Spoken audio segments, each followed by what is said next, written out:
চতুর্থ শ্রেণীর বিজ্ঞান বইয়ের প্রথম অধ্যায় জীব ও পরিবেশ।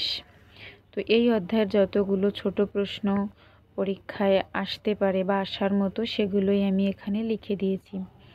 আপনারা এখান থেকে পড়ালে আপনাদের বাচ্চাদের এই প্রশ্নগুলো মুখস্থ করতে সুবিধা হবে এবং তারা পরীক্ষায় ভালো করে লিখতে পারবে।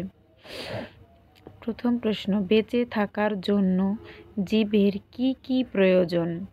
উত্তর, বেঁচে থাকার জন্য জীবের খাদ্য, আবাসস্থল, আশ্রয়স্থল, পানি এবং বায়ু প্রয়োজন। দ্বিতীয় প্রশ্ন, প্রাণীর খাদ্য গ্রহণ করা প্রয়োজন কেন? পুষ্টি উপাদান ও শক্তি পেতে। কোনটি নিজের খাদ্য নিজে তৈরি করতে পারে? উদ্ভিদ। আবাসস্থল কাকে বলে? উদ্ভিদ যে জায়গায় জন্মে এবং প্রাণী যে বিশেষ জায়গায় বাস করে তাই তার আবাসস্থল। এটা খুবই গুরুত্বপূর্ণ একটা প্রশ্ন।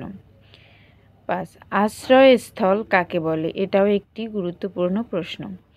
আশ্রয়স্থল হলো প্রাণীর জন্য একটি নিরাপদ স্থান যা তাকে আক্রমণকারী প্রাণী বা বিরূপ আবহাওয়া যেমন ঝড় বাদল থেকে রক্ষা করে।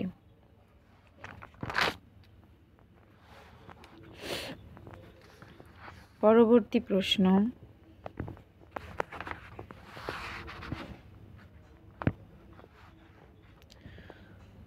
কোনটি আশ্রয়ের জন্য গাছে বাসা তৈরি করে? পাখি। কোনটি ছাড়া কোনো জীবই বাঁচতে পারে না? পানি। উদ্ভিদ কিসের জন্য পানি ব্যবহার করে? খাদ্য তৈরিতে।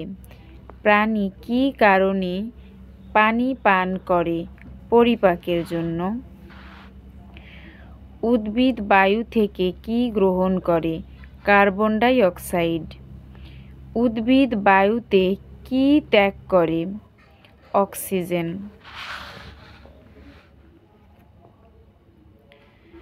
বেঁচে থাকার জন্য সকল উপাদান কোথায় পেয়ে থাকে? পরিবেশ। কি ছাড়া উদ্ভিদ বাঁচতে পারে না?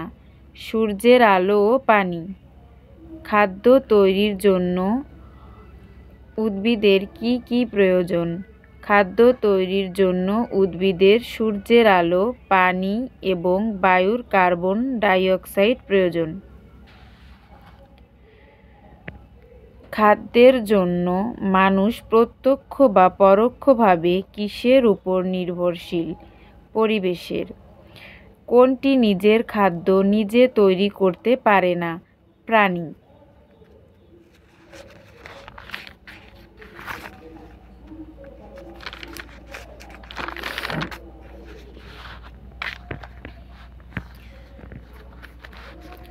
কোন কোন প্রাকৃতিক দুর্যোগ পরিবেশের পরিবর্তন ঘটাতে পারে?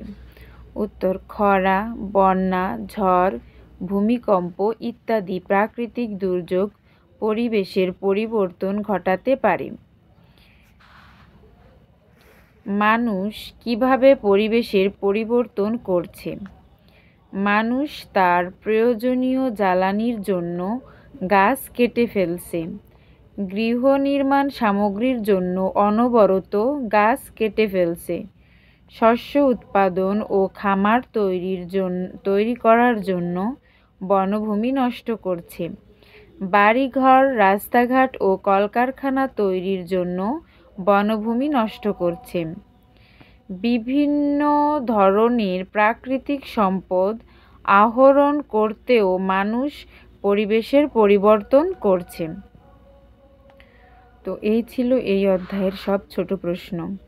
এগুলো যদি আপনি প্রথম থেকেই বাচ্চাদের ভালো করে পড়ান তাহলে তারা মনে রাখতে পারবে এবং তাদের মনে রাখতে সহজ হবে। তো যদি এই ভিডিওটি আপনাদের ভালো লেগে থাকে তাহলে অবশ্যই একটি লাইক করবেন, শেয়ার করবেন এবং সাবস্ক্রাইব করবেন। ধন্যবাদ।